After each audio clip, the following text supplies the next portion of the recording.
பிறகு அவள் நிலை கண்டு மனம் கொதித்தவன். சூதாடுவதிலும் சூது வைத்து வாதாடுவதிலும் இவன் மீது உருட்டும் பகடு. நான் சொன்னபடியாடும், நான் சொல்லுகின்ற எண்ணெய் போடும். பகடை இரண்டும் என் விரல் வழி களமிறங்கி நமக்கு வெற்றி வாகையை சுட்டும். வா.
செல், அனைவர் முன்னால் திரௌபதியின் வஸ்திரத்தை நீக்கு.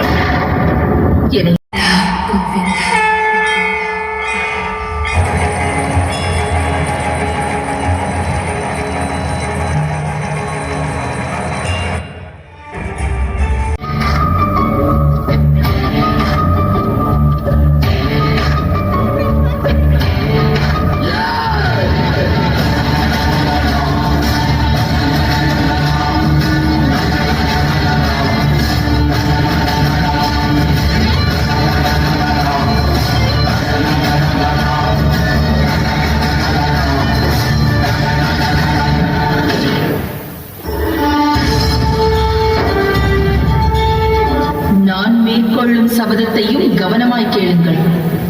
துச்சாதனனின் உடலிலிருந்து பெருகி வரும் செங்குருதியை அள்ளி விழுந்த என் கூந்தலில் தடவாத வரை விரித்த என் கூந்தலை என்றும் நான் அள்ளி முடியேன்.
அகிலத்தில் வீழும் போதெல்லாம், தர்மம் தன் பலத்தை இழக்கும் போதெல்லாம், சத்புருஷர்களை அகிலத்தில் தோற்றுவிப்பதற்காக, அதர்மிகளை வேரழிப்பதற்காக, தர்மத்தை ஸ்தாபிதம் செய்வதற்காக நான் புவியில் ஜனனம் எடுக்கிறேன். இந்நிகழ்வு ஒவ்வொரு யுகத்திலும் நடந்துள்ளது. இனிவரும் காலத்திலும் இந்த நிகழ்வு